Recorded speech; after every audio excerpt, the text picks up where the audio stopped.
¿Alguna vez has estado en una situación donde las personas en las que confiabas no querían nada más que verte destruida frente a todos los que importaban? Donde orquestaron un plan completo diseñado para humillarte tan profundamente que nunca te recuperarías? Eso es exactamente lo que me pasó a mí, y todavía me tiembla el cuerpo cuando pienso en lo cerca que estuvieron de lograrlo.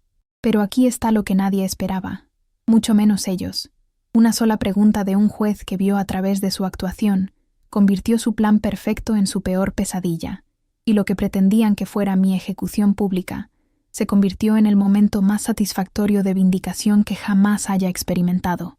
Mi nombre no importa para esta historia, pero lo que importa es que estoy aquí para contarte sobre el día en que entré a una sala de tribunal, esperando perderlo todo, y salí viendo a las personas que me traicionaron enfrentar las consecuencias que tan cuidadosamente habían planeado para mí.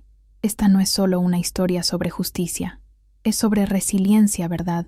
Y ese momento en que te das cuenta de que a veces el universo realmente equilibra la balanza de formas que nunca imaginaste posibles.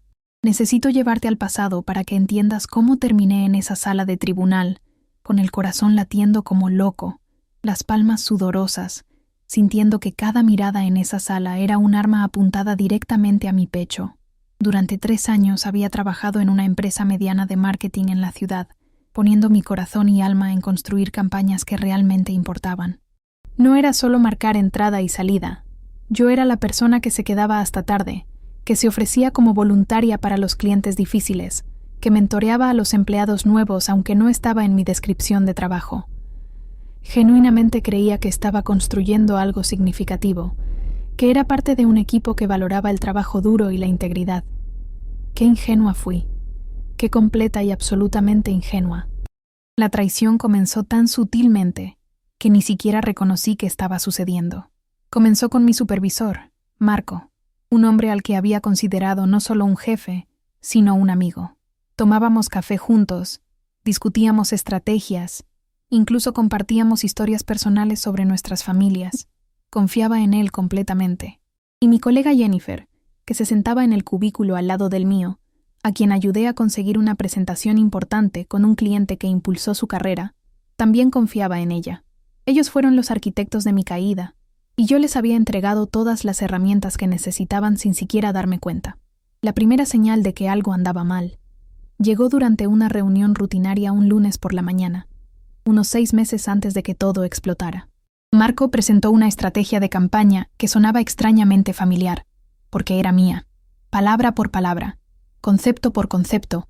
Era la propuesta que le había enviado por correo electrónico 2 semanas antes para su retroalimentación. Cuando intenté hablar, recordarle gentilmente a todos que habíamos discutido esta idea, me miró con esta expresión de preocupación confundida, como si estuviera teniendo algún tipo de episodio. «Aprecio tu entusiasmo», dijo con ese tono condescendiente que me revolvió el estómago. «Pero esta estrategia vino del equipo ejecutivo.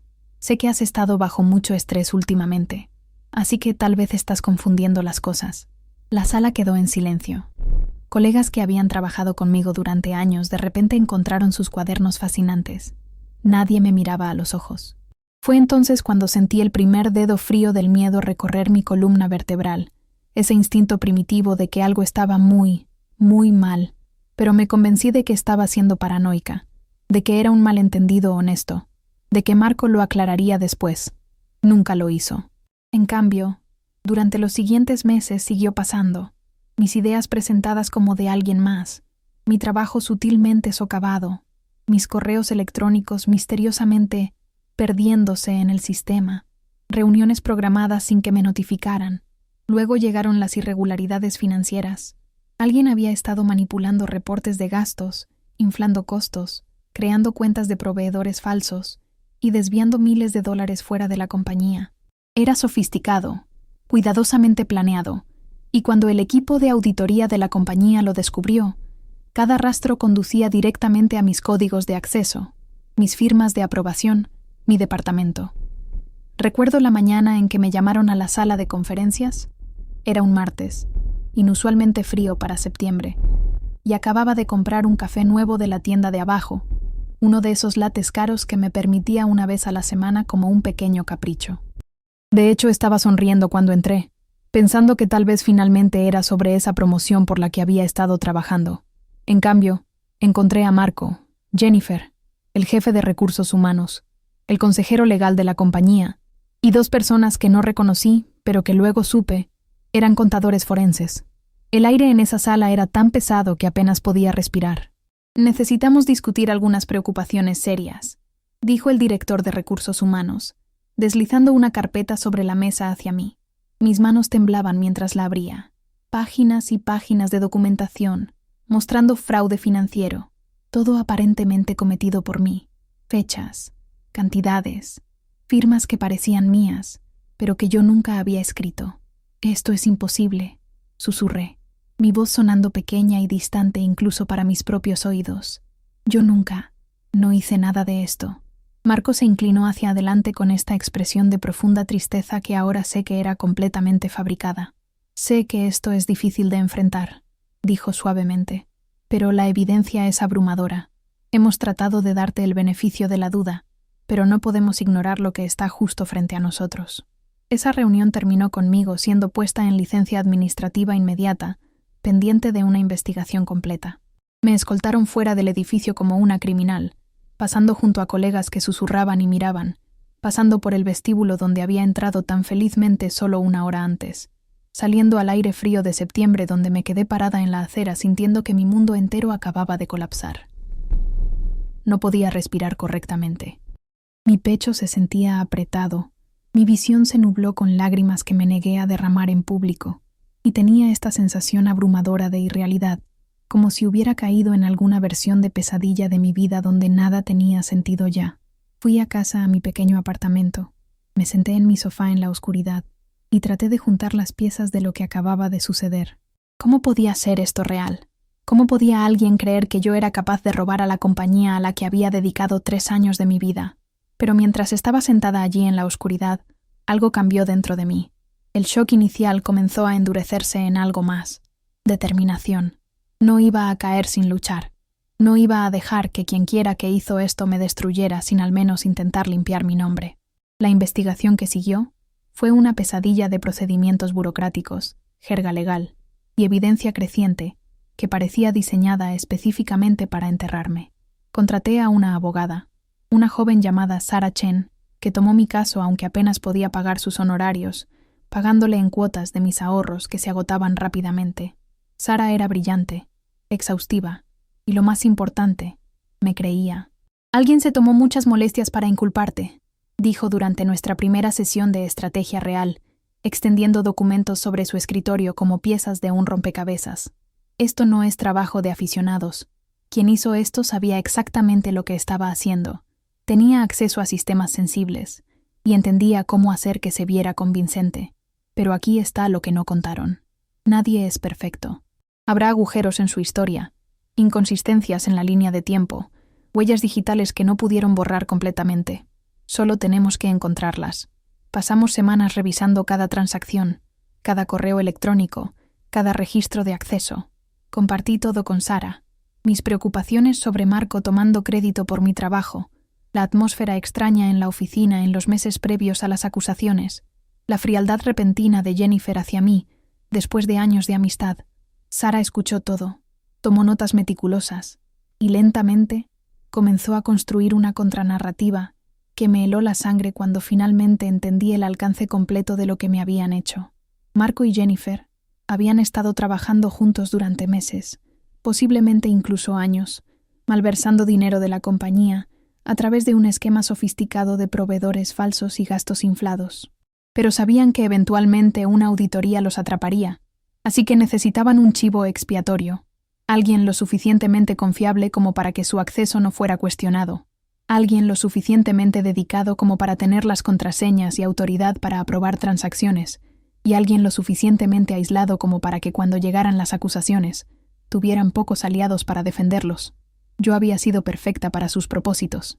Habían cultivado mi confianza, aprendido mis rutinas, duplicado mis firmas digitales, y sistemáticamente me posicionaron para tomar la culpa por sus crímenes. Jennifer incluso se hizo mi amiga específicamente para este propósito, pasando meses aprendiendo detalles personales sobre mi vida, mis hábitos, mis vulnerabilidades. Cada charla tomando café, cada conversación durante el almuerzo, cada momento que pensé que estábamos construyendo una amistad genuina, ella había estado reuniendo inteligencia para usar en mi contra. La realización fue devastadora. Tenía problemas para dormir. Me despertaba a las 3 de la mañana con el corazón acelerado, repasando cada interacción y preguntándome qué más me había perdido, qué otras señales había sido demasiado confiada para ver.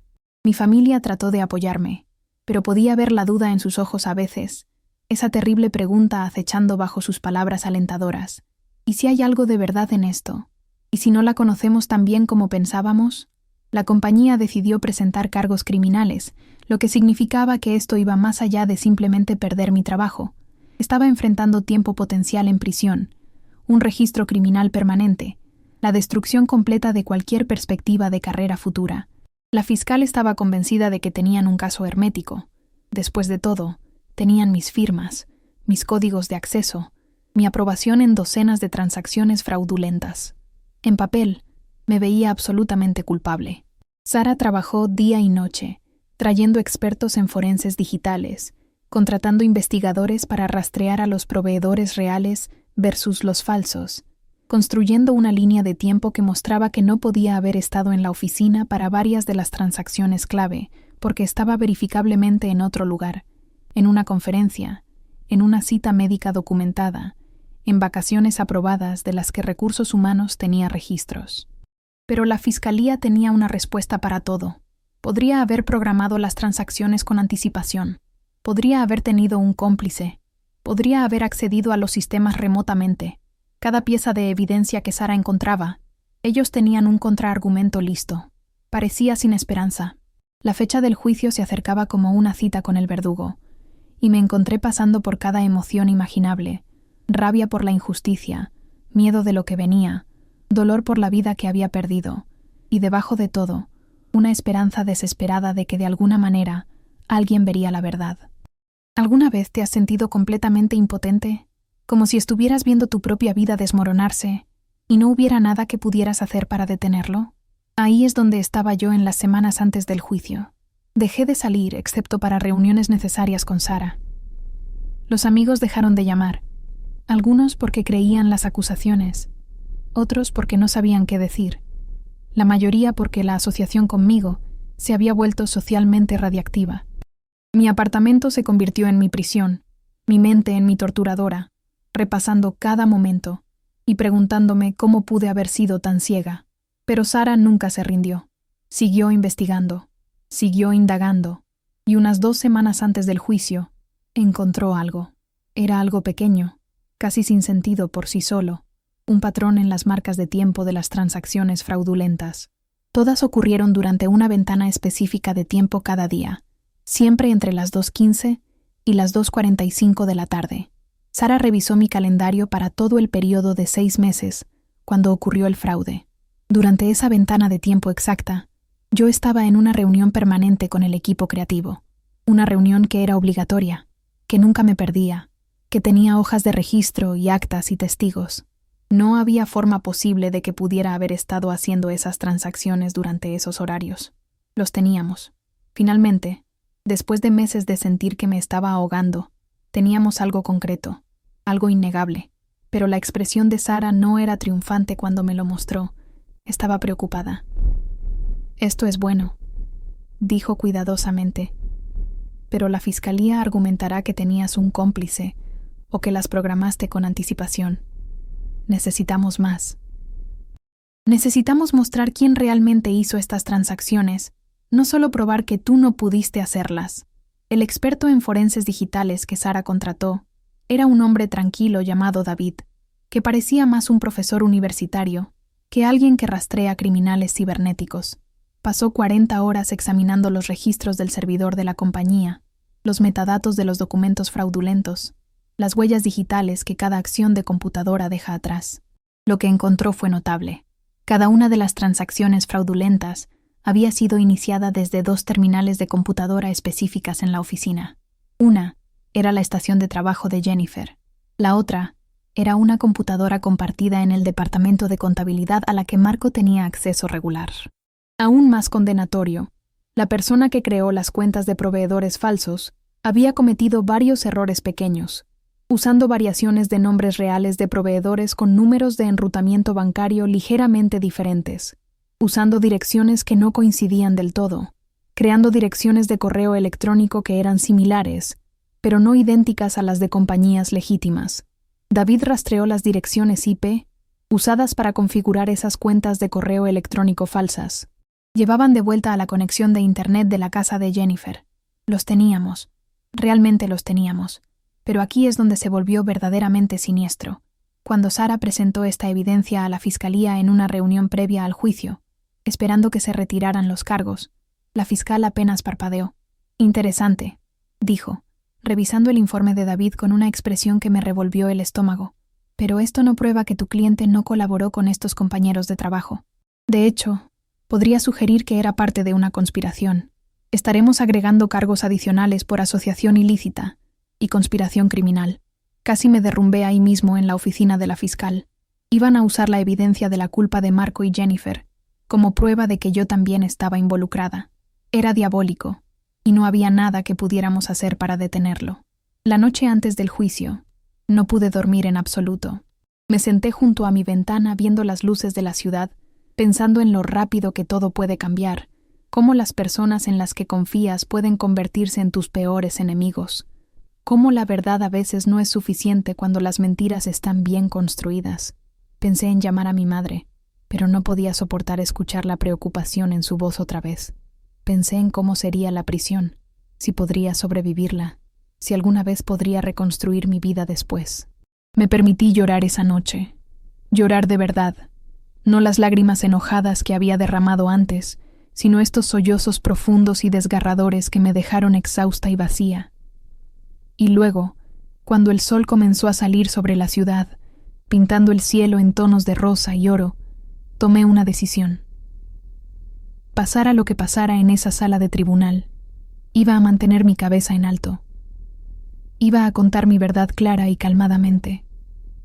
Iba a confiar en que Sarah había preparado la mejor defensa posible.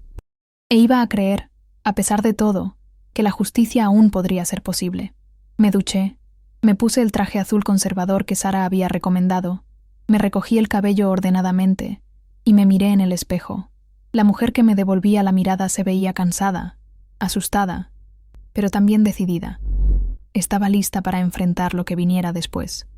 El tribunal era exactamente tan intimidante como lo había imaginado. Todo mármol y puertas pesadas, y pasos resonantes que parecían anunciar juicio con cada paso. Sarah me encontró en la entrada, sus brazos llenos de archivos y su expresión cuidadosamente neutral. «Recuerda», dijo mientras pasábamos por seguridad, «mantén la calma, responde solo lo que te pregunten y confía en el proceso. Nos hemos preparado para esto». Pero nada podría haberme preparado para entrar en esa sala de tribunal y ver a Marco y Jennifer sentados con el equipo de la fiscalía, viéndose perfectamente compuestos, perfectamente inocentes, perfectamente convencidos de que iban a verme arder. Marco llevaba un traje caro que nunca había visto antes, probablemente comprado con dinero que había robado mientras me inculpaba del robo. Jennifer tenía el cabello peinado profesionalmente y usaba una expresión de pesar triste, como si estuviera tan decepcionada de la amiga que había traicionado la confianza de todos. La actuación era impecable. Varios excolegas estaban en la galería, junto con algunos reporteros cubriendo el caso, ya que había atraído atención mediática local. Empleada de confianza malversa Miles hace un buen titular. Sentí sus ojos sobre mí, sentí el peso de su juicio, y tuve que luchar contra el impulso de correr. La mano de Sarah en mi codo me estabilizó mientras tomábamos asiento en la mesa de la defensa. El alguacil pidió a todos que se pusieran de pie, y la jueza Catalina Morrison entró a la sala del tribunal. La jueza Morrison tenía poco más de 60 años, con cabello plateado recogido en un moño ordenado y ojos agudos que parecían no perderse nada. Había investigado sobre ella. Tenía reputación de ser estricta pero justa, poco impresionada por teatralidades y conocida por hacer preguntas inesperadas que cortaban los testimonios de los testigos como un cuchillo. Revisó los documentos del caso por un momento. Luego levantó la vista hacia la sala de tribunal reunida con una expresión que no podía descifrar del todo. «Este es un caso bastante extenso», dijo, su voz llevando autoridad sin ser fuerte. Antes de proceder con los alegatos iniciales, quiero asegurarme de que entiendo las afirmaciones fundamentales que se hacen aquí. Miró directamente a la fiscal. Está alegando que la señorita trabajó sola o en conspiración con otros, defraudó sistemáticamente a su empleador de aproximadamente $78,000 durante un periodo de 6 meses. ¿Es correcto? La fiscal se puso de pie. Sí, su señoría. Tenemos documentación extensa mostrando transacciones aprobadas bajo las credenciales de la acusada, firmas que coinciden con su firma conocida y un patrón de actividad fraudulenta directamente vinculado a sus privilegios de acceso. La jueza Morrison asintió lentamente. Luego dirigió su atención a Marco y Jennifer, que estaban listados como testigos clave para la fiscalía. «¿Y ustedes dos?», dijo, señalándolos con su pluma. «Eran el supervisor y la colega de la acusada durante este período de tiempo. Trabajaron estrechamente con ella, le confiaron responsabilidad significativa y estaban completamente inconscientes de estas presuntas actividades criminales sucediendo bajo su observación directa durante 6 meses». Había algo en su tono, algo agudo bajo la pregunta aparentemente directa. Marco se puso de pie suavemente. «Su señoría, me duele admitirlo. Pero sí, ella era muy buena ocultando sus actividades. No teníamos idea hasta que la auditoría reveló las discrepancias». Los ojos de la jueza Morrison se estrecharon ligeramente. ¿Ninguna idea en absoluto? A pesar de ser su supervisor directo, a pesar de supuestamente revisar su trabajo regularmente, a pesar de la cantidad bastante significativa de dinero involucrado, hizo una pausa. Luego hizo la pregunta que cambiaría todo. Si era tan hábil en el engaño, tan magistral ocultando estas transacciones, tan cuidadosa cubriendo sus rastros, entonces, ¿por qué dejó un rastro tan obvio conduciendo directamente a ella misma? ¿Por qué alguien lo suficientemente inteligente para malversar $78,000 sería simultáneamente lo suficientemente estúpida como para usar sus propias credenciales, sus propias firmas, sus propios códigos de acceso, sin ningún intento de misdirección? La sala del tribunal quedó absolutamente en silencio. Era una pregunta tan simple, tan obvia en retrospectiva, pero cortaba directamente al defecto fundamental en el caso de la fiscalía. La expresión confiada de Marco vaciló. Jennifer se movió incómodamente en su asiento. La fiscal comenzó a responder, pero la jueza Morrison levantó la mano. «Esa es una pregunta retórica por ahora», dijo, «pero es una que espero que se aborde exhaustivamente a medida que procedamos. Porque en mi experiencia, los criminales que son lo suficientemente sofisticados como para robar sumas significativas, usualmente son lo suficientemente inteligentes como para intentar cubrir sus rastros. Y los criminales que son lo suficientemente estúpidos como para dejar evidencia obvia típicamente, no son lo suficientemente sofisticados como para malversar $78,000 durante 6 meses sin que nadie lo note. Es una contradicción que me preocupa». Sara apretó mi mano bajo la mesa. Este era la apertura que necesitábamos. La jueza Morrison había visto lo que habíamos estado tratando de explicar todo el tiempo. Esa imposibilidad lógica fundamental en el corazón de su caso contra mí. El alegato inicial de la fiscalía de repente pareció menos confiado, más defensivo, constantemente volviendo a la evidencia física innegable, mientras pasaba por alto las inconsistencias lógicas que la juez había destacado. Cuando Sara se puso de pie para dar nuestro alegato inicial, fue magnífica. Tejió juntas la línea de tiempo, la forense digital, el patrón de Marco tomando crédito por mi trabajo, la amistad calculada de Jennifer, la configuración demasiado perfecta que dejaba cada pieza de evidencia apuntando a mí y solo a mí. Explicó cómo las marcas de tiempo de las transacciones fraudulentas coincidían exactamente con reuniones obligatorias a las que asistí, cómo los correos electrónicos de proveedores falsos rastreaban de vuelta a la dirección IP del hogar de Jennifer, cómo las terminales de computadora usadas coincidían con el acceso exclusivo de Marco y Jennifer. Y siguió volviendo a la pregunta de la jueza Morrison. ¿Por qué sería yo tan cuidadosa al robar, pero tan descuidada al dejar evidencia? La respuesta era simple. Yo no era la que estaba siendo cuidadosa. Alguien más estaba siendo cuidadoso, y querían asegurarse de que cada rastro condujera a mí. Cuando Marco subió al estrado como primer testigo de la fiscalía, mantuvo ese mismo comportamiento triste y decepcionado. Testificó sobre cuánto había confiado en mí, cuán sorprendido estaba al descubrir la traición, cómo la evidencia no le dejó otra opción que concluir que yo era responsable. Era suave, practicado, convincente. La fiscal lo guió a través de cada transacción fraudulenta, y él confirmó que sí, esas parecían ser mis aprobaciones, mis firmas, mis códigos de acceso. Cuando Sara se puso de pie para el contrainterrogatorio, podías sentir cómo la tensión en la sala aumentaba. Comenzó gentilmente, preguntando sobre mi desempeño laboral, mi dedicación a la compañía, mi disposición a asumir responsabilidades adicionales. Marco estuvo de acuerdo con todo. Yo era una excelente empleada, siempre confiable, siempre digna de confianza. ¿Tan digna de confianza que le dio acceso a sistemas financieros?, preguntó Sara. Sí, confirmó Marco. Eso era estándar para alguien en su nivel. ¿Y sus códigos de acceso, dónde los guardaba?, preguntó Sara casualmente. Marco parpadeó, de repente cauteloso. ¿Qué quiere decir? Sus códigos de acceso personales para el sistema financiero. ¿Dónde los guardaba? ¿Escritos en algún lugar? ¿Guardados en su computadora? Marco se movió en su asiento. Los mantenía seguros, como requería la política de la compañía. ¿En un administrador de contraseñas?, presionó Sara. ¿En una nota adhesiva en su escritorio? ¿En un archivo en su computadora? No recuerdo el método específico, dijo Marco, su confianza suave comenzando a agrietarse. Pero era seguro. Sara sacó un documento. Esta es una fotografía tomada por la Auditoría de Seguridad de la compañía en marzo del año pasado, antes de que se hicieran acusaciones de fraude. Muestra su escritorio, señor Marco. Y a menos que me equivoque, esa nota adhesiva amarilla pegada a su monitor tiene una serie de números y letras en ella. ¿Serían esos sus códigos de acceso? La fiscal objetó, alegando que la fotografía no estaba debidamente autenticada, pero la jueza Morrison la permitió, recordando a todos que las auditorías de seguridad eran procedimiento estándar de la compañía y las fotografías eran parte de los registros oficiales. El rostro de Marco se había puesto ligeramente pálido. Cualquiera podría haber visto esos códigos, continuó Sara. Cualquiera trabajando en esa oficina, incluyendo la señorita Jennifer, que se sentaba aproximadamente a 15 pies de su escritorio, ¿correcto? Supongo, admitió Marco con renuencia.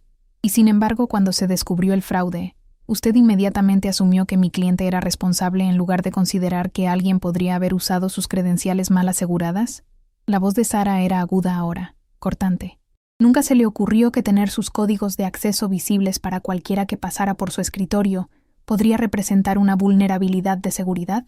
Marco tartamudeó a través de una respuesta sobre cómo actualizaba sus contraseñas regularmente, pero el daño estaba hecho. La imagen de él como el supervisor cuidadoso y traicionado se había agrietado, reemplazada por alguien descuidado con la seguridad que podría haber facilitado que los verdaderos ladrones operaran. El testimonio de Jennifer fue aún más revelador. Interpretó la amiga herida hermosamente, hablando sobre todos los momentos que habíamos pasado juntas, cuánto había confiado en mí, cuán devastador era aprender sobre la traición. Pero cuando Sara la contrainterrogó, enfocándose en esas charlas amistosas de café y conversaciones de almuerzo, pidiendo a Jennifer que recordara detalles específicos sobre cosas que supuestamente le había contado, las inconsistencias comenzaron a aparecer. Sara había hecho su tarea, revisando mi horario real, mis recibos de tarjeta de crédito, mis mensajes de texto a otros amigos. Varias de las conversaciones de almuerzo que Jennifer describió nunca sucedieron porque yo estaba comprobadamente en otro lugar. Algunos de los detalles personales que afirmó que le había compartido eran en realidad cosas que nunca le había dicho a nadie. Estaba creando una narrativa de cercanía que no había existido, rellenando su testimonio con intimidad inventada para hacer que su traición pareciera más profunda. Dice que usted y mi cliente eran amigas cercanas, dijo Sara. Sin embargo, no puede recordar con precisión hechos básicos sobre su vida, y ha descrito múltiples conversaciones que nunca ocurrieron. ¿Por qué fabricaría esta cercanía? La compostura pulida de Jennifer se agrietó. No estoy fabricando nada. Tal vez solo estoy confundida sobre fechas específicas, pero éramos amigas. O tal vez, sugirió Sara en voz baja, no eran amigas en absoluto. Tal vez toda su relación con mi cliente fue construida para otro propósito completamente. La fiscalía intentó recuperarse durante su redirección, pero la jueza Morrison estaba prestando mucha atención ahora, tomando notas, haciendo preguntas aclaratorias ocasionales que seguían tirando de los hilos sueltos en su testimonio. Cuando David, nuestro experto en forenses digitales, subió al estrado, destruyó metódicamente el caso técnico de la Fiscalía. Mostró cómo los metadatos de los documentos fraudulentos no coincidían con la firma digital de mi computadora, cómo las marcas de tiempo probaban que no podía haber estado en las terminales cuando ocurrieron las transacciones, cómo las direcciones IP para configurar las cuentas de proveedores falsos rastreaban de vuelta a la red doméstica de Jennifer. La fiscal intentó argumentar que yo podría haber usado la computadora o red de Jennifer, pero David explicó calmadamente que eso requeriría que yo estuviera físicamente en la casa de Jennifer, usando su computadora personal, en momentos cuando los datos de GPS de mi teléfono me mostraban completamente al otro lado de la ciudad. A menos que hubiera desarrollado de alguna manera la habilidad de estar en dos lugares a la vez, no podría haber hecho esas transacciones. La evidencia era abrumadora, pero aún podía haber duda en algunos de los rostros de los jurados. Esto era exactamente sobre lo que Sara me había advertido. La verdad puede ser complicada, requiriendo explicaciones técnicas y análisis cuidadoso, mientras que las mentiras pueden ser simples y emocionalmente convincentes. Un supervisor traicionado y una amiga herida hacían una narrativa más directa que huellas digitales y análisis de metadatos. Entonces llegó el momento que cambió todo, el momento que nunca olvidaré mientras viva. La jueza Morrison convocó un breve receso, y cuando volvimos a reunirnos, tenía una pila de documentos adicionales frente a ella. He estado revisando el informe de auditoría completo, anunció. No solo los extractos proporcionados por la Fiscalía, sino el documento completo preparado por los contadores forenses de la compañía, y tengo algunas preguntas. Miró directamente a Marco y Jennifer, que estaban sentados en la galería ahora que sus testimonios estaban completos. El informe de auditoría señala que la actividad fraudulenta comenzó aproximadamente 7 meses antes de que fuera descubierta, pero también señala que hubo 3 auditorías previas en los 2 años anteriores, y todas encontraron que los sistemas financieros estaban completamente limpios, sin irregularidades, sin preocupaciones, sin dinero faltante. Hizo una pausa, dejando que eso se hundiera. Así que se espera que creamos que mi cliente, quien había estado trabajando en esta compañía durante 3 años con un historial impecable y había tenido acceso a estos sistemas durante todo ese tiempo, de repente decidió comenzar a robar dinero. No gradualmente, no construyendo hacia ello, sino pasando de 0 actividad criminal a $78,000 en solo 6 meses. ¿Eso no le parece a nadie más un patrón inusual? La fiscal se puso de pie. Su señoría, estamos preparados para demostrar que la acusada tenía presiones financieras que motivaron. La jueza Morrison la interrumpió. He revisado los documentos de divulgación financiera. La acusada tenía préstamos estudiantiles, como millones de estadounidenses, pero estaba haciendo pagos regulares. No tenía deudas de juego, no tenía problemas de drogas, no tenía crisis financiera obvia. Sus estados de cuenta bancarios muestran que vivía dentro de sus medios. Así que de nuevo, ¿qué cambió repentinamente 7 meses antes del descubrimiento para transformar a una empleada responsable en una malversadora prolífica? La pregunta colgaba en el aire como humo. Sara me miró y me dio el más pequeño asentimiento. Y habíamos proporcionado toda esta información en nuestros archivos, pero tener a la jueza plantearlo ella misma, frente al jurado, con ese tono de escepticismo, era más poderoso que cualquier cosa que pudiéramos haber dicho. La jueza Morrison no había terminado. Además, continuó, me preocupa la línea de tiempo de eventos. Según el testimonio, señor Marco, usted primero sospechó que algo andaba mal aproximadamente 3 semanas antes de que se iniciara la auditoría formal. Ha testificado que ciertos informes de gastos parecían inusuales, lo que lo llevó a solicitar la auditoría. ¿Es correcto? Marco se puso de pie con reluctancia. Sí, su señoría, eso es correcto. Y sin embargo, dijo la jueza Morrison, sacando otro documento, la solicitud de auditoría fue presentada no por usted, sino por alguien en la gerencia superior que había recibido una denuncia anónima sobre irregularidades financieras. La denuncia mencionaba específicamente proveedores falsos y gastos inflados. También sugería específicamente investigar a mi cliente. Esta denuncia anónima provocó la auditoría que descubrió el fraude que usted afirma haber sospechado independientemente. Bastante coincidencia, ¿no le parece? El rostro de Marco había pasado de pálido a casi gris. Yo puedo haber mencionado mis preocupaciones a la gerencia superior antes de la solicitud formal. Pero no mencionó eso en su testimonio, ¿verdad? La voz de la jueza Morrison era acero ahora. Creó la impresión de que noblemente se presentó con sus sospechas, cuando de hecho, alguien más, alguien anónimo, inició toda esta investigación y apuntó directamente a la acusada. ¿Quién supone que envió esa denuncia anónima, señor Marco? La sala del tribunal estaba absolutamente en silencio. Podrías haber escuchado caer un alfiler. Incluso los reporteros habían dejado de tomar notas, simplemente mirando la escena que se desarrollaba. Marco balbuceó algo sobre no saber, sobre procedimientos de la compañía, pero su compostura se había destrozado completamente. La jueza Morrison se volvió hacia Jennifer. Señorita Jennifer, ¿sabe algo sobre una denuncia anónima enviada a la gerencia superior? Jennifer negó con la cabeza vigorosamente, pero sus manos temblaban. Esto parece un montaje bastante elaborado, dijo la jueza Morrison, mirando ahora al jurado. Alguien comete fraude, usa cuidadosamente las credenciales de otra persona para hacerlo, luego envía una denuncia anónima para asegurarse de que la investigación se enfoque en el chivo expiatorio. Ese nivel de premeditación sugiere pensamiento criminal sofisticado. También sugiere que cuando comenzó esta investigación, alguien ya sabía exactamente lo que los auditores encontrarían, porque habían preparado cuidadosamente el rastro de evidencia. Miró a la fiscal. Voy a hacerle una pregunta directa, y espero una respuesta directa. ¿Tiene alguna evidencia que coloque a mi cliente en las terminales de computadora durante los momentos en que ocurrieron estas transacciones fraudulentas? ¿Tiene alguna evidencia de ella accediendo a estas cuentas de proveedores falsos? ¿Tiene algo más allá de la presencia circunstancial de sus credenciales? Credenciales que, como hemos establecido, estaban mal aseguradas y podrían haber sido accedidas por múltiples personas en esa oficina. La fiscal se puso de pie, visiblemente frustrada.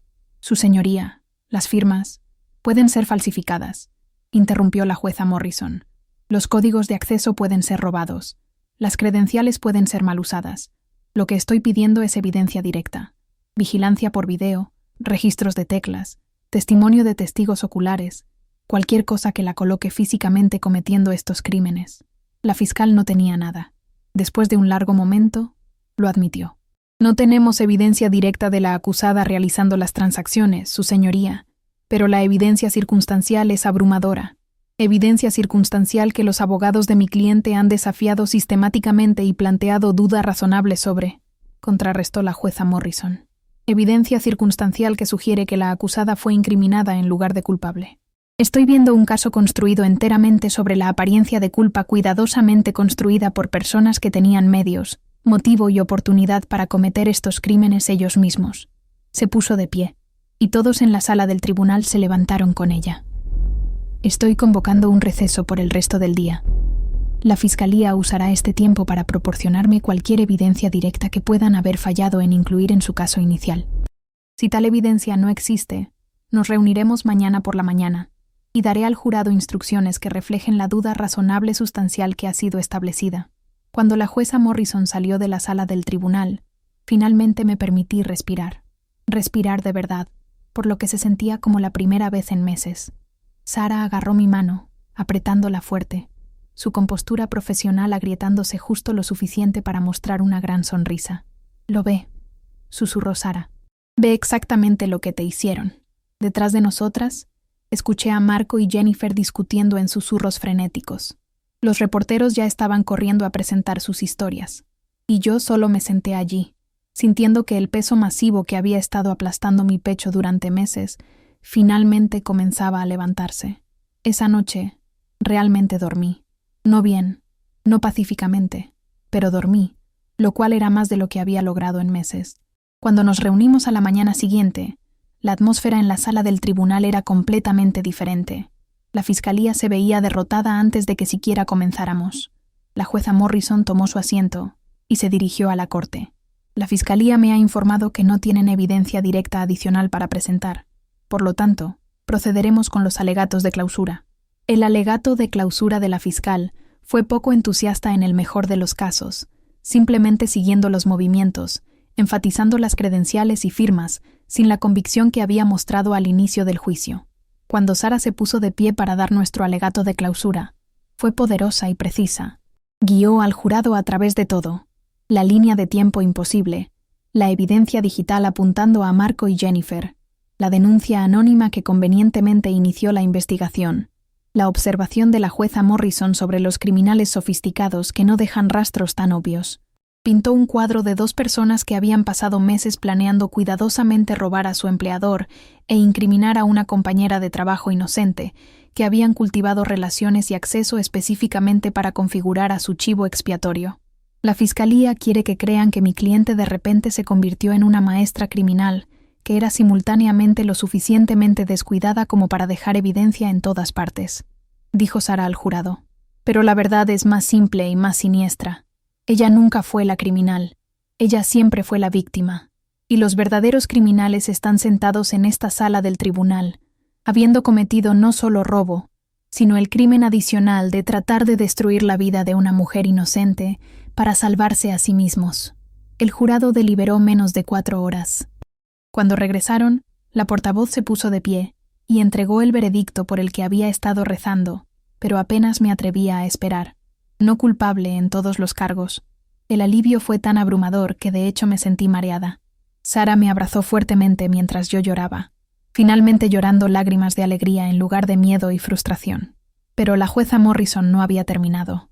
Se dirigió a la sala del tribunal una vez más, su voz severa. Basándome en la evidencia presentada en este juicio, estoy refiriendo este asunto al fiscal del distrito para investigación sobre posibles cargos criminales contra Marco Reynolds y Jennifer Chang por robo, fraude, perjurio y conspiración para cometer fraude. También estoy recomendando que la auditoría original de la compañía sea reabierta con enfoque en estos individuos. Miró directamente a Marco y Jennifer, que se habían puesto absolutamente blancos. No dejarán este tribunal hoy sin hablar con investigadores. Alguacil, por favor escolte al señor Reynolds y la señorita Chang bajo custodia de la oficina del fiscal del distrito. Ver cómo los llevaban, la misma ruta que esperaban verme tomar, era surrealista. Marco miró hacia atrás una vez, y vi en sus ojos el momento en que se dio cuenta de lo que su arrogancia y codicia le habían costado. Jennifer estaba llorando, su compostura perfecta completamente destruida, y sentí, no satisfacción, exactamente, sino un sentido de equilibrio siendo restaurado. Habían tratado de arruinar mi vida para protegerse a sí mismos, y ahora enfrentarían las consecuencias que habían trabajado tan duro para evitar. Las secuelas del juicio fueron tanto maravillosas como difíciles de formas que no había anticipado. La compañía me ofreció mi trabajo de vuelta con pago retroactivo y una disculpa oficial, pero no podía imaginarme volver a trabajar allí. ¿Cómo podría confiar en alguna de esas personas que tan rápidamente creyeron lo peor de mí, que me vieron siendo escoltada y susurraron sobre mí que estaban tan dispuestos a verme como una criminal? Rechacé su oferta, pero acepté un acuerdo sustancial para evitar una demanda por despido injustificado. Los medios locales cubrieron la reversión extensamente. Empleada inocente liberada después de que se expone fraude de colegas, hizo un titular aún mejor que mi historia original de condena.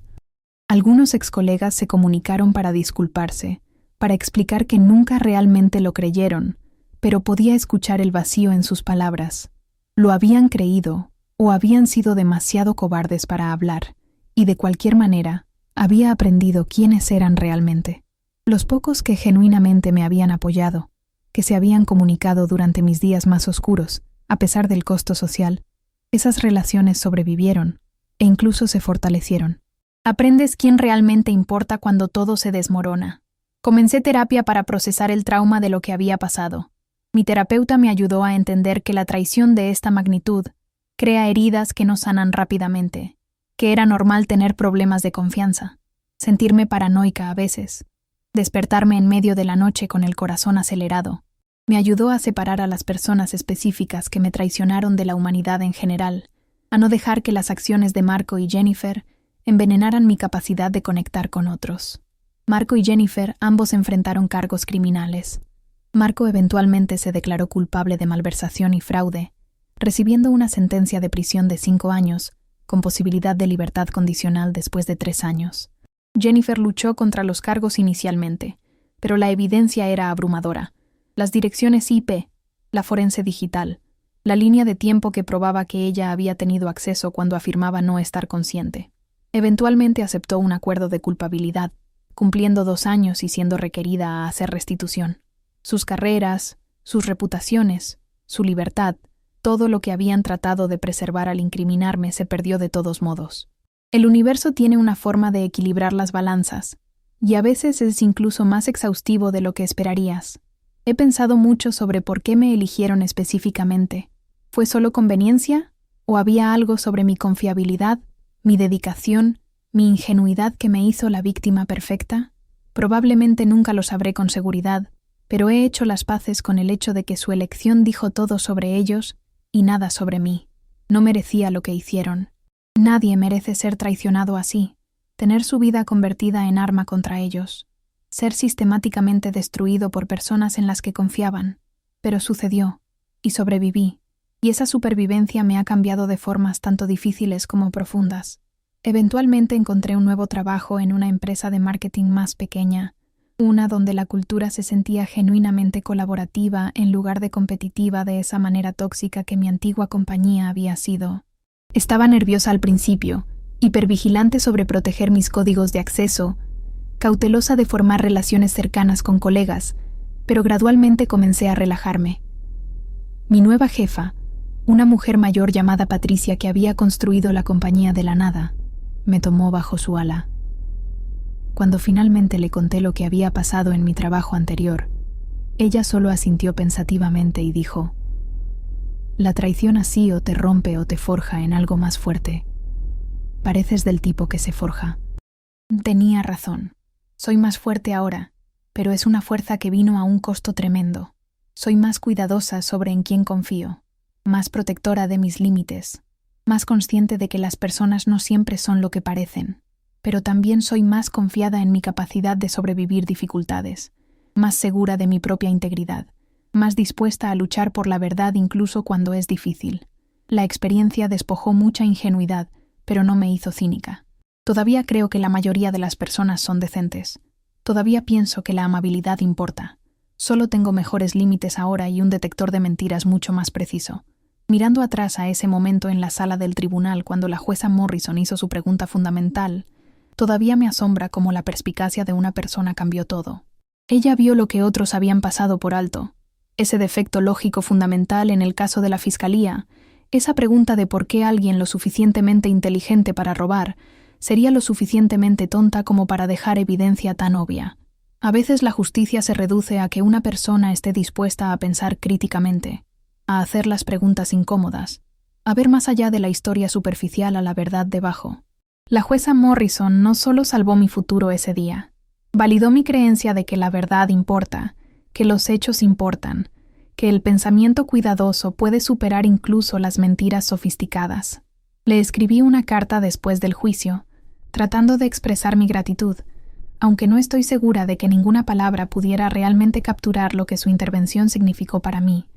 Me escribió de vuelta una breve nota, diciendo que solo estaba haciendo su trabajo, que cada acusado merece un examen justo de la evidencia, pero atesoro esa nota porque vino de alguien que genuinamente encarnó la justicia en acción.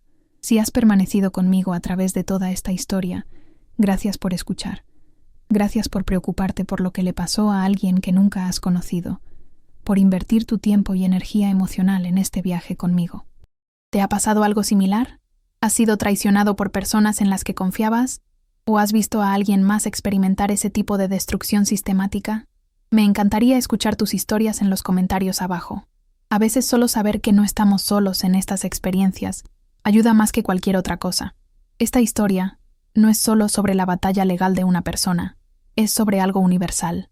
Es sobre lo fácilmente que las reputaciones pueden ser destruidas, lo rápido que las personas creen lo peor, lo difícil que es probar la inocencia una vez que has sido acusado. Es sobre la resiliencia y la importancia de encontrar personas que crean en ti cuando todos los demás se han alejado. Es sobre la justicia, no en algún sentido legal abstracto, sino en esa forma visceral y profundamente personal, donde ver a tus acusadores, enfrentar consecuencias, finalmente te permite respirar de nuevo. Si esta historia resonó contigo, si te hizo pensar sobre la justicia o la traición o la resiliencia, por favor deja un me gusta en este video. Ayuda a que más personas encuentren estas historias y me permite saber que compartir estas experiencias difíciles te importa. Y si quieres escuchar más historias verdaderas como esta, historias sobre personas ordinarias enfrentando desafíos extraordinarios y encontrando la fuerza para sobrevivir e incluso prosperar, por favor suscríbete a Yo lo viví y activa la campanita de notificaciones para que nunca te pierdas una subida. Cada semana compartimos historias de resiliencia, justicia, traición, redención y la increíble fuerza que las personas encuentran cuando son empujadas a sus límites. Estas no son fantasías de Hollywood. Estas son experiencias reales de personas reales, contadas con sus propias palabras, y cada historia tiene algo que enseñarnos sobre la naturaleza humana, sobre nosotros mismos, sobre el mundo en que vivimos. La sección de comentarios es una comunidad aquí, un lugar donde las personas comparten sus propias experiencias y se apoyan mutuamente a través de tiempos difíciles. No seas un observador silencioso. Únete a la conversación, comparte tus pensamientos, conecta con otros que entienden lo que es enfrentar desafíos aparentemente imposibles. Tu historia también importa, y nunca sabes quién podría necesitar escucharla, quién podría encontrar esperanza en saber que no están solos en sus luchas. Gracias de nuevo por estar aquí, por escuchar, por preocuparte por la verdad y la justicia, y la importancia de defender lo correcto, incluso cuando es difícil. Hasta la próxima vez. Recuerda que no importa cuán oscuras parezcan las cosas, la verdad tiene una forma de emerger, la justicia tiene una forma de encontrar equilibrio, y eres más fuerte de lo que piensas. Mantente fuerte, mantente fiel a ti mismo, y te veré en la próxima historia.